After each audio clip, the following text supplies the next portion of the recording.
Kilometre आणि 12 वर्षात 99 kilometre.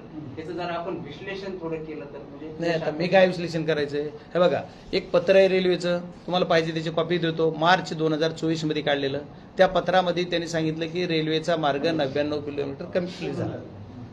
एक त्याचे मग ती किती त्याला खर्च आला, काय झाला, ह्याचे डिटेल आकडे तुम्हाला नेटवर सुद्धा मिळते सगळ्याला. इथं बघून आता नेटवर तुम्हाला बोलावून नेटवर काढ त्याची म्हणजे सर्व काही गोष्टी मिळतात. ह्याच्यानंतर दुसरा विषय असा आहे की जून 2024 ते मी तुम्हाला सांगितलं की आतापर्यंत म्हणजे फेब्रुवारीपर्यंतच म्हणजे जवळपास 67 किलोमीटर कंप्लीट झालं. पप्पा माझ्याकडं तारीख आहे, तुम्ही 4 जूनला निवडून आला, 5 फेब्रुवारी 2024 ला पंतप्रधान मोदींनी आष्टीमध्ये हिरवा झेंडा दाखवला ऑनलाईन. त्याच्यानंतर ऑगस्ट 2024 तुम्ही म्हणताय ऑगस्ट 2024 ला विघनवाडीपर्यंत रेल्वे आली. 24 नाही 25 म्हणतो मी काय म्हणतोय तुम्हाला, बरोबर माझे बरोबर आहे तुमचे. मी काय म्हणतोय की विघनवाडीपर्यंत ऑगस्ट 24 मध्ये रेल्वे आली. जून नंतरच आली. म्हणजे मला असं हो, विचारायचं हो. 3 महिन्यात लगेच तुम्ही ते विघनवाडीपर्यंत रेल्वे आणली का? नाही. एकच मिनिट पुढचं. मी मला एक सांगा, मी रेल्वे आणली असं कुठं बोलतच नाही. मी काय 12 महिन्यामध्ये मी 12 महिन्यामध्ये एवढं काम झालं आणि हे काम करण्यासाठी तुमचे 17-18 मिनिटं मी तुमचं सलग ऐकलंय. हो. 2 मिनिटं घेते आपण. अहो किती बी घ्या. तर तुमचं हे म्हणणं आहे की पण तारीख अशी सांगते की फेब्रुवारी 24 ते अमायनेर पर्यंत रेल्वे आली आणि ऑगस्ट 24 मध्ये विघनवाडीपर्यंतचा टप्पा पूर्ण झाला, जो बीड पासून फार जवळ आहे असं माझी माहिती आहे. तुमच्याकडे जास्त असेल माझ्या पेक्षा कदाचित. नाही, बीड पासून जास्त लय जवळ नाही. ठीक आहे, तुमच्याकडे आकडेवारी असेल. नाही, माझ्याकडे तुम्हाला बीडला मग याबरोबर माझा हा प्रश्न आहे की गेल्या 12 महिन्यामध्ये तुम्ही आता किती दिवस झालेत मला माहित नाही, तुम्ही निवडून या सगळ्या कालावधीमध्ये धुळे किंवा औरंगाबाद ते सोलापूर या रेल्वे मार्गाची काय नाही, पहिला प्रश्न तुम्ही जो विचारला त्याला बगल बी देणार नाही.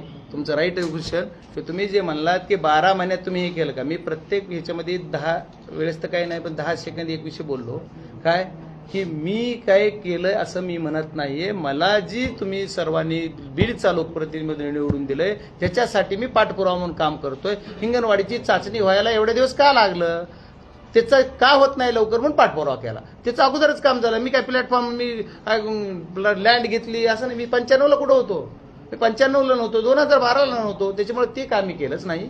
मी फक्त हे जे कुठं अडायलंय त्याला अरे बाबा करा विनंती केली. कुठल्या अधिकाऱ्याला शिवाय बरं कुठले अधिकारी कोण कॉन्ट्रॅक्टर आहे त्याचे नाव माहित नाही, त्याची लिस्ट माहित नाही, चहा नाही, मीच त्यांना नेतोय, माझ्याच गाडीत नेतोय, बघतोय, दाखवतोय, साईडवर जातोय, घाटसावळीपर्यंत जातोय. मला ते कोणी माहित नाही. मला कोणीतरी प्रश्न आता विचारला कॉन्ट्रॅक्टर कोण आहे, मला माहित नाही.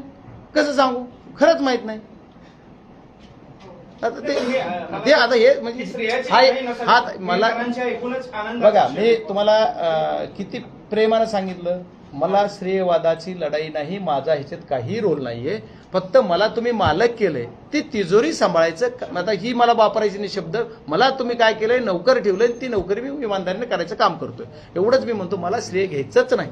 श्रेय हा शब्द मग माझा श्रेय मिळेल कसं, असं कसं होईल. जेव्हा माझा जन्मच झाला नाही त्यावेळेस सगळं झालंय, मी कसं श्रेय घेऊ. आता त्याच्यानंतर एक मिनिट अरे एक त्याच्यानंतर ह्यांचं संपू द्या ना. तुम्ही 2 मिनिट म्हणला, आता वर घेऊ द्या. अगोदरच पहिलं माफी मागून सुरू केलं मी. त्यात सर्वात महत्वाचं की ह्यांनी दुसरा विषय काढला तुम्ही कुठला, सोलापूर ऐकून पुढचं ऐकून माझं कंप्लीट होऊ द्या. सोलापूर, तुळजापूर, धाराशिव, इडसी टू बीड, संभाजीनगर, पुढं जळगाव, धुळे. तर या सर्व गोष्टीचा मार्ग जो आहे याच्यासाठी सुद्धा बजेट 9 करोड रुपये, 10 नाही 9 करोड रुपये टाकलं. त्याचा सर्वे चालू आहे. त्याचं कुणी श्रेय घ्यायचं ते घेऊ. आणि ते आत्ताच झालं. माझे पत्र आहे, त्याला पण काही असं मी सर्व रात्रंदिवस पाठपुरावा मुख्य आपल्या आमच्या रेल्वे मंत्री बरोबर किती बैठका घेतल्यात. रेल्वे मंत्र्यांना कसं ब्रीफ केलंय की हा जर मार्ग झाला तर 400 किलोमीटर लेनचा वळसा कमी होतोय आणि त्याच्यामुळे north to south to north जोडायचा हा मार्ग आमचा आहे. बघा, हा जो हायवे झाला ना, नॅशनल हायवे, त्यावेळेच्या अगोदर आपल्याला नगरहून जावं लागत होतं, मनमाड नगर जावं लागत होतं असं मला वाटतंय. आता हा मार्ग इथून झाला, तुम्ही कटला ना, कुठं जातो तिकडं, मनमाड, नगर, टिंबुर्णी, सोलापूर नाही, आता सोलापूर, बीड, संभाजीनगर आहे तिकडं पुढे. तसं आता हा जर रेल्वे झाला आणि याला 9 कोटी बजेट टाकले, सर्वे चालू आहे. आणि बराच सर्वे पण संपलाय, पण त्याला 3 लाईन द्यावा लागतात. त्याच्या ही प्रकार वेगळे वेगळे येतात. ती तुम्हाला वेळोवेळी कळलं, पण ती ठीक आहे मी केलं म्हणू नका. माझा काहीच बजरंग सोनवणे त्याच्यात काहीच नाहीये, पण माझं असतं तर मीच उद्घाटन केलं असतं ना. बाप्पा, हैदराबाद गॅझेटियर लागू झालं. आता ही हा पण महत्वाचा आहे. हैदराबाद गॅझेटियर नुसार मराठ्यांना आता आरक्षण मिळणार आहे. पण काल बीडमध्ये बंजारा समाजाचा मोठा मोर्चा निघाला होता. त्यांचं असं मत आहे की हैदराबाद गॅझेटियर मध्ये बंजारा समाज जो आहे त्यांची एसटी म्हणून नोंद आहे. मग आता हैदराबाद गॅझेटियर नुसार जसं मराठ्यांना ओबीसी मधून आरक्षण दिलं जातंय, तसंच बंजारा समाजाला पण एसटी मधून आरक्षण द्या. आता तुम्ही मराठा आरक्षणासाठी पाठपुरावा केलाच आहे, तर ह्या आरक्षणाबद्दल, ह्या आंदोलनाबद्दल कुणी अडवलंय? मी नाही अडवलं, मी द्या म्हणतोय, ज्या म्हणतोय. माझं सांगतो, माझं मत मी 4-8 दिवसापूर्वीच दिलंय, आज नाही. मी मीडियाला सांगितलं, 1 मिनिट, मीडियाला सांगितलंय. तुम्ही किती ऐकलं मला एक प्लीज. म्हणजे माझी वक्तव्य केलंय कुणी तुमच्या मित्रांनी काल वक्तव्य. कोण मित्र माझे मित्र कोण?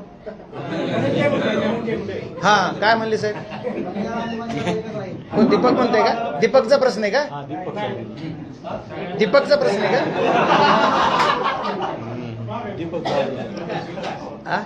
काय प्रश्न बोला प्लीज. सॉरी. तुमच्या मित्रांनी काल वक्तव्य केलं बंजारा आणि बंजारा हा एकच आहे आणि त्यामुळे नव्या बाजारात कोण सुटलंय. तुम्ही कसं पाहताय? हे बघा, मी अशा गोष्टीकडे मला वेळ पण नाही, मी त्याच्यात पडणार पण नाही. मी का बोलावं? एवढे सर्व महान नेते बोलतेत, त्याच्यावर कुणाला काय बोलायचं, कुणाला कशामुळे बोलायचं, कुणी भाषणं करायचे, कुणी काय बोलायचं, कुणी नाही, ज्याचा त्याचा विषय. त्याचं उत्तर त्यांनाच तुम्ही विचारलं तर ते चांगलं देते. मी त्याच्यावर बोलावं असं मला नाही वाटत. पण बंजारा समाजाला तुम्ही बीडमध्ये होते, काल मोर्चा सुरू होता. बीडमध्ये नव्हतो, बीड जिल्ह्यात होतो, पण मोर्चाच्या टायमाला बी नसून आलो. आणि मी बघा, तुमचा प्रश्न मला कळला. मी बीड जिल्ह्यात नव्हतो, माझ्या पक्षाचं शिबिर होतं आणि मोर्चा होता, त्याच्यामुळे मी नाशिकमध्ये होतो. सकाळी 6 वाजल्यापासून जसं मला हे परिस्थितीचं कळलं, अतिवृष्टीचा विषय, त्याच्यानंतर मी सगळं करून 10-10:30च्या नंतर तिथनं निघलो आणि परत बाष्टी तालुक्यात फिरलो. पण मला वाटतं मोर्चा लवकर झाला असेल. मी बीड जिल्ह्यात यायच्या अगोदरच मोर्चा सुरू झाला असेल, संपला असेल, मला माहित नाही. पण मी काय मोर्चाला येणं ही प्रयोजन माझं नव्हतं, किंवा मी मोर्चाला येवं ही अपेक्षित त्यांना होतं का नाही मला नव्हतं माहित नाही. पण मी मोर्चाला येणं ही माझ्या कुठल्या नियोजनात नव्हतं. माझा त्या समाजाला एसटी जर गॅजेटरमध्ये त्यांची नोंद तशी आहे तर त्यांना मिळालंच पाहिजे. असे गॅजेटरमध्ये जे आहे ते त्यांना मिळावं सर्वांना. काय उद्याच्या कार्यक्रमाची फक्त तुम्हाला माहिती मिळाली की उद्या कार्यक्रम आहे, निमंत्रण पत्रिका आता पत्र मला मिळालंय ना. म्हणजे पत्र मिळालं म्हणजे निमंत्रण पत्रिका. आता निमंत्रण पत्रिका कसली द्यावी? ती म्हणतील हीच पत्र आहे तुमचं, ही निमंत्रण पत्रिका. तर आम्ही काय समजावं?